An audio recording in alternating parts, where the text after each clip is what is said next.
Hi everyone, my name is Harper, and I am making this video today talking about toxic relationships, the addiction cycle, and how to break said addiction cycle. One life lesson that people often have to learn the hard way is that nobody is coming to save you from your toxic relationship.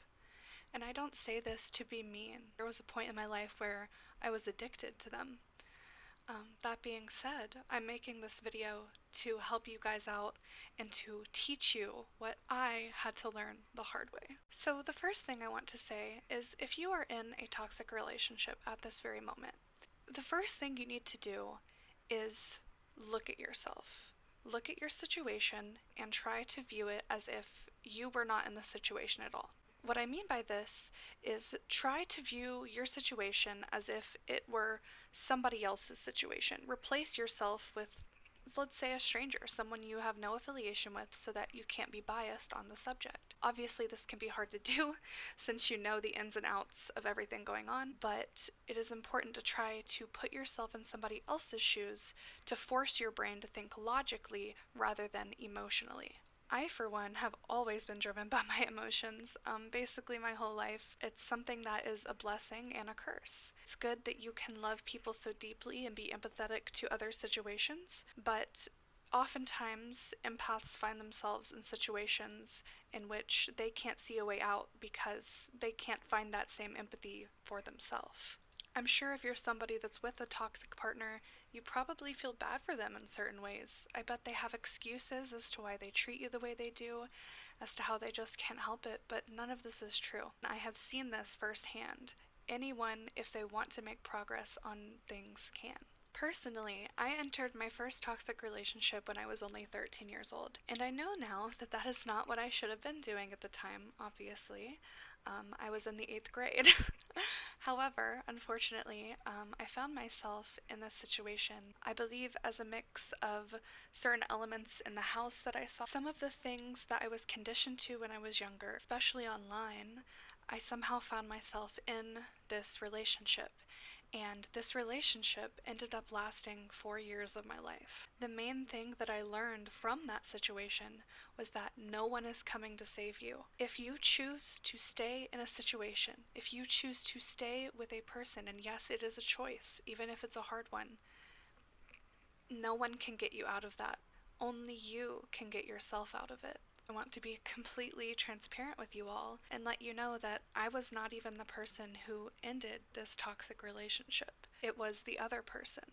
And every day I wake up so beyond grateful that the universe removed that person from my life in the instance in which I would not. I'm sure eventually I would have gotten to the point that I would have left them. However, it could have been many more years, and I'm thankful, again, every single day that that is not my reality. Another thing I wanted to add is any relationship can become toxic at any point. It's pretty likely that it will start up in the first, I want to say, 6 months of the relationship, because people's masks can only stay on for so long, especially if you're in a romantic relationship. As you're spending so much time with that person, it's just way harder to keep up the facade, if that makes sense. I did not even know the words emotional abuse could go together in a sentence when I was going through what I did, unfortunately. But after years of therapy at this point, I've learned quite a lot, and I know now that that is what I was going through. If you or someone you love is going through an emotionally abusive relationship, the main thing I want to ask of you is to be patient with them. Even if it's yourself, be patient with yourself. You obviously love this person a lot, and they're not treating you right, and that can do a lot of damage to someone's mental. And it's obvious, like I said, from an outsider's perspective, that it is not good for the person involved. When you're in it, your thinking is not as clear as it would be as if you were looking at someone else's situation and trying to fix it. Another thing that I really wanted to mention in this video is that long-term toxic relationships, the longer it goes on, the more damage it will do to you. And please don't take this lightly. If you take anything away from this video, I need you to know the longer you allow this emotionally abusive situation to continue, the more damage it will do to you. And it increases in the intensity of damage with the amount of time as well. A good example of this is once I got out of my relationship, I believe I was 17 at the time, and I went to therapy. I was diagnosed with CPTSD, anxiety, and depression. Now, I'm not saying that all of these things came from that toxic relationship, because that's not true. I'm anxious and depressed, and I was before this. I have a pretty good handle on it now, but those were problems I had before I ever got into said relationship. That being said, the CPTSD, which is also complex post-traumatic stress disorder, did come from that relationship. And I'm a firm believer, if I had stuck up for myself sooner and seen my own value sooner, that I would not have this condition today. But if you believe that you are showing signs, you should definitely talk to a professional and seek help. That is not the kind of thing that is easy for someone to manage on their own. One way I've found to help me from getting stuck in a toxic relationship, first of all, know myself. And I think that you guys could really benefit from this too. A lot of people, and I've spoken about this before, don't really know themselves. They either constantly surround themselves with other people, like their friends, or it could be their partner, or even their family. They are kind of like always online doing something, listening to music, just like filling up their head so that they don't have to think about themselves, really. And it's important to have hobbies and interests of your own so that you don't get engulfed in relationships like this. If you were raised in an abusive household, it can also be hard to tell what healthy love looks like. This is a problem with a lot of people because our parents are from a generation that didn't really believe in therapy. Not even that they didn't believe in it, just that it wasn't socially acceptable at the time. Now, it's a lot more common. There's even online resources, so you don't have to leave your house. You don't have to go out and be uncomfortable to talk to someone you can trust, because you should be able to trust your therapist, of course. You can do it from the safety of your own home. And so if you're someone who's anxious to go out, but you think you should talk to a professional, I highly, highly recommend getting on one of these online counseling services. Many of them take most versions of healthcare, so if you have that, that would be great, and if you don't, there are also cheap alternatives for those without healthcare. I told myself after this first toxic relationship when I went to therapy that I would never end up in one again. And unfortunately, that is not what happened to me, because we as people have a thing about comfortability, and even things that are bad for us can feel comfortable if it's what we're used to. And this ties back into the abusive childhood thing. If you received emotional abuse or physical abuse throughout your childhood, it can really affect you when you're growing as an adult and condition you to believe that this is just how things are. You deserve these things, or maybe even there's no way out. But none of that is true. There is a way out, and it does not have to be this way. To know yourself is to trust yourself. When I ended up in another toxic relationship at the age of 19, yes, I am only 20, yes, it was last year, I found that I had trouble trusting myself and my judgment. Even though I knew what emotional abuse looked like, I had been through therapy, I didn't have a solid therapist anymore, because the therapist that I had in high school honestly just wasn't that nice to me. I won't get into it too much, but she was not great. And it's important to note that there are bad therapists out there, but that doesn't mean that all therapy is bad, because my current therapist and I have been speaking for over a year at this point, and I love her. She's the best. If you don't click with a therapist after you try therapy, make sure to talk to somebody who works with the company, or if it's online, there's usually even easier options to just select a new one and get silently switched if you're afraid of confrontation. This may be really hard for some of you guys to believe, but I promise you, relationships do not have to be abusive, and you do not have to settle. Just because someone doesn't cheat on you doesn't mean they're a good partner. Just because someone likes your friends doesn't mean they're a good partner. Just because you have the same interests as someone does not make them a good partner. I could go on and on. One thing that I did when I was going through my abusive situation was I actually turned back to therapy after turning away from it due to having a bad therapist. Now, the reason I sought this therapy was to have a professional validate me in that I believed my relationship was emotionally abusive and verbally abusive. And my therapist, of course, told me everything I already knew, but I doubted myself, and had I not doubted myself, I would have left far sooner than I did. Obviously, I'm very thankful that I'm not in that situation anymore, but I do wish I had trusted myself sooner, because now, if I were to see signs, I would dip immediately. You can't say, oh, it's fine if they cross my boundaries because I love them, because that's just not true. And even if you love them, if they loved you, they would do everything in their power to respect your personal boundaries. Something I learned from a guy named Therapy Jeff on TikTok. I actually recommend you guys to check him out. He is quite insightful. He is a professional therapist. He's licensed and everything. When I was watching his videos nearing the end of this toxic situation, he told me that I should make a list of non-negotiables for a relationship. And he specified, like, don't think about the relationship you're in now. Just think about you.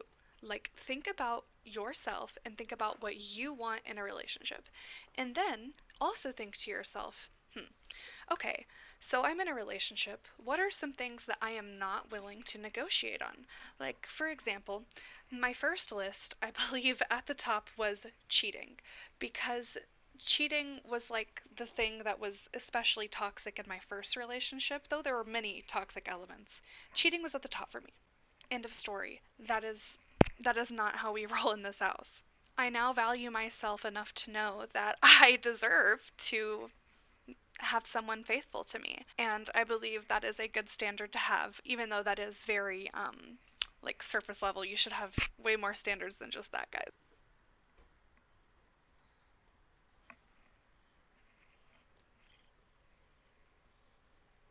Your list of non negotiables could look very, very different from mine. You could have things that I would have never thought of, but I think a good starter for examples of some non negotiables are, of course, cheating.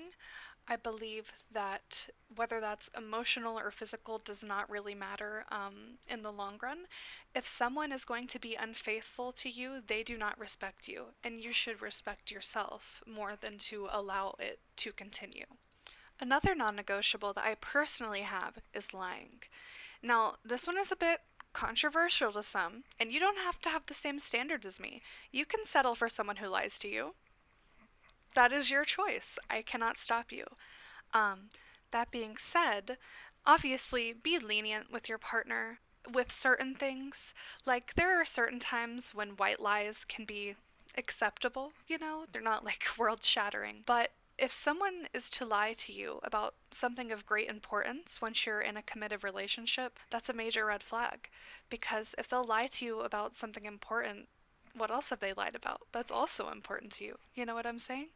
I also believe that in healthy relationships, there should be a mutual sense of respect. An overarching theme is like respecting each other's time, respecting each other's space, respecting each other's presence.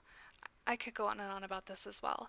But if someone is to disrespect you, whatever that means to you, why would you want to be in that environment? If you're respecting your partner, you deserve that same treatment back. End of story. And the last non negotiable that I have on my little list, which I don't have in front of me, but I believe that's all of it, is just I would like someone who's open minded. Obviously, you can't agree with your partner on everything. I mean, us as human beings are so complex, like, it gets insane just how different we all are. And I think a lot of people forget that in everyday life. But whether it's your upbringing that's made you different or your interests, your social groups, it doesn't really matter. The moral of the story is that you can't agree on everything. It's just impossible. And that's fine. But you need to keep an open mind and stay respectful even if you're having a disagreement. It's important to note here, if someone has never seen what healthy conflict looks like, then they might not be healthily arguing in a situation. And that's totally fine, because with time and effort, these kinds of things can be fixed. So, if you have a list of non negotiables written down by now, which highly recommend, like I said, the second thing that I would recommend you do is to write down another list of the kind of partner that you want to be. And this can range from things like just being present in the moment, like not always being on your phone, really paying attention to what they have to say, caring about what they have to say, even if it's something you don't know anything about. This is the person who you started a romantic relationship with. And I assume if you're in a romantic relationship with them, you want to know more about them. It's also important to be kind and compassionate as well as patient, because no one is perfect. We are all humans. We are all very flawed. Our generation, Gen Z especially, We have some of the most trauma that's ever been like recorded in a generation. As far as like the past couple have gone, there is a lot of turmoil to unpack, and especially for those who don't like consider therapy, this can be quite troubling. Just try to be understanding, even when they don't act like a robot, because we are people, not robots. No matter what your partner tells you, and I'm referring to a toxic partner in this situation, you do not have to stay by their side. They can say literally anything to you they want to try to get you to stay, but at the end of the day, they actually don't have power over you unless you give it to them. But if you know that you're unhappy and you're staying in a situation that makes you unhappy, you have to reflect and ask, why am I doing this to myself? What did I do to deserve this? Because you might think that some circumstances in your partner's life, that made them this way weren't fair to them. And I bet they weren't. But at the same time, life isn't fair. And at the end of the day, it's our responsibility as individuals to deal with our trauma, unpack it, and heal from it so that we don't pass it on to future generations. The cycle can end with you, but you have to make the choice to end it. And that's the hardest part. It's important to remind yourself how much you've already gone through in the past, because all of us have trauma, but that doesn't mean that we have to continually keep stacking the trauma onto ourselves. Haven't you been through enough? Haven't you haven't you been through enough? I mean, I don't even know what else to say. You need to have compassion for yourself in the same way that you have had compassion for your toxic partner. Thanks to therapy, I actually ended up leaving my last toxic relationship because, as I mentioned before, I didn't leave the original one that gave me so much trauma, that gave me CPTSD. I did not choose to leave them, and that was entirely my fault. Granted, I was a child. However, I've learned a lot, and I chose to learn a lot. I could have not learned a lesson from my situation, and I could have gotten into another toxic relationship and decided, yeah, this is how things are, but they aren't. And now I'm out. And I'm in a healthy relationship. And let me tell you guys, it is so worth the hardship that it takes to escape these kinds of situations. It is so worth the struggle. And I know I can't convince you of that, but you're just gonna have to see for yourself. Why is it that you think so small for what your life can be? Why is it that you think so small as to what potential your relationships hold? If you're full of love and you're constantly dishing it out, I promise you there are people who will return the exact same energy to you. You don't have to keep putting love in places that it doesn't come back to you. It should be a continuous cycle of giving and receiving. And that's just how it is. Sometimes in these instances, people will try to gaslight you and say, oh, but I'll be so sad if you leave, or oh, I don't know what I'm gonna do without you. And maybe they don't. But at the end of the day, babe, that's not your responsibility. You need to focus on making yourself happy because you have been through enough already. You don't have to keep sacrificing yourself to make other people happy. There are people out there, a lot of them actually, that will be happy just by your happiness. You don't need to overextend yourself for people who they wouldn't even lift a finger for you. To know yourself is to know your self-worth, and you are worthy of anything in this world you desire. You can literally manifest your dream life.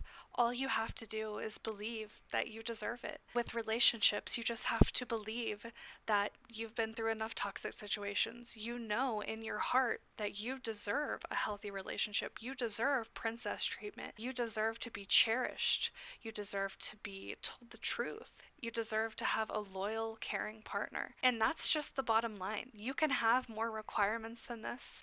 You can have less if that's what you want. It's a transition. You are constantly evolving, and as such, your needs are also constantly evolving. If you believe that you or someone you love is in a toxic relationship, then you should look up the signs of emotional abuse. There's a cycle, and I promise you all, as soon as I saw this cycle in front of my face, I had to look at it in like 10 different images written 10 different ways to be like, oh my god, like this is exactly what my situation is, because each one I was like, well, yeah, that sounds like it, but maybe it's really not. But it was, and they all told me the same thing. My therapist told me the same thing. If you need a therapist to validate you, don't be ashamed of that, because even though it is obviously sad that you don't trust yourself yet, trusting a therapist is a step closer to trusting yourself. Trusting someone to give you advice and it be reasonable and with your best intentions in mind is a step in the right direction. Don't force yourself to be around people who drain you, people who never pour back into your cup. It's not worth your time, and you are worthy of so much more. You just have to believe that you are. And once you really look in the mirror and say, yeah, you know what? I do deserve good things in my life. I do deserve a good relationship. I do deserve a good job. I do deserve friends who don't talk about me behind my back. That's when the manifestations just start flowing in. And I promise you, it happens so fast, like when you least expect it. All you have to do is believe that it is meant for you. And it is, because how could it be any way else? In any case, thank you all so much for watching. I hope that you learned something, and I'll see you guys in the next video. Bye!